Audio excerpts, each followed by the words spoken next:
Ginunita ang ika-128 taon ng Araw ng Kalayaan sa Baguio City kung saan pinangunahan ng mga lokal na opisyal at iba't ibang sektor ng programa bilang paggunita sa kasaysayan at sakripisyo ng mga bayaning Pilipino.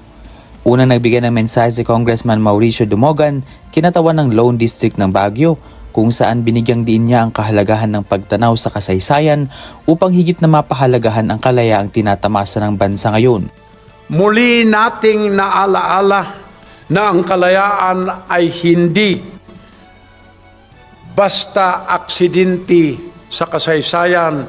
Ito ay isang pamana na ipinagkatiwala sa atin ng ating mga bayani na handang isakripisyo ang lahat upang tayo at ang mga susunod na sanlahi na mabuhay bilang isang malayang sambayanan. Samantala, hinikayat naman ni Vice Mayor Faustino Oloan ang mamamayan na patuloy na makiisa sa pagsusulong ng kaunlaran at pagkakaisa sa komunidad.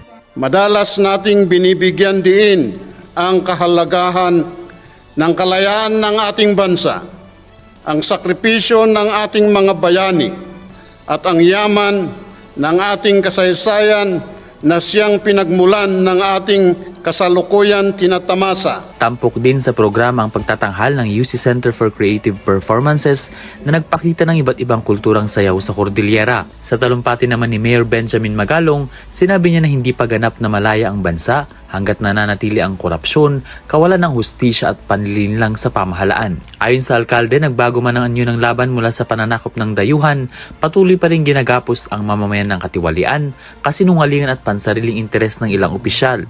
Iginiit niya na maraming dapat managot sa batas at mahalagang pairalin ang pantay na hustisya, anuman ang posisyon o kapangyarihan. Pero nakalipas na ang 128 taon. Masasabi pa rin ba natin na totoong malaya na tayo ngayon?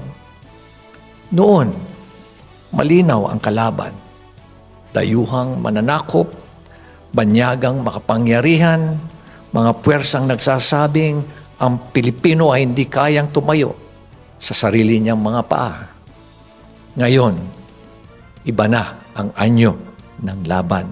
Binigyang diin ni Magalong na nawawalan ng dignidad ang isang bansa kapag ginagamit ang batas para umiwas sa pananagutan sa halip na magsilbi sa mamamayan. Hindi malaya ang isang bayan kung ang batas ay may kinikilingan, kung ito ay hindi patas, kung ito ay nakabatay sa posisyon, kapangyarihan o alyansang pampolitika tulad ng nangyayari ngayon sa Senado.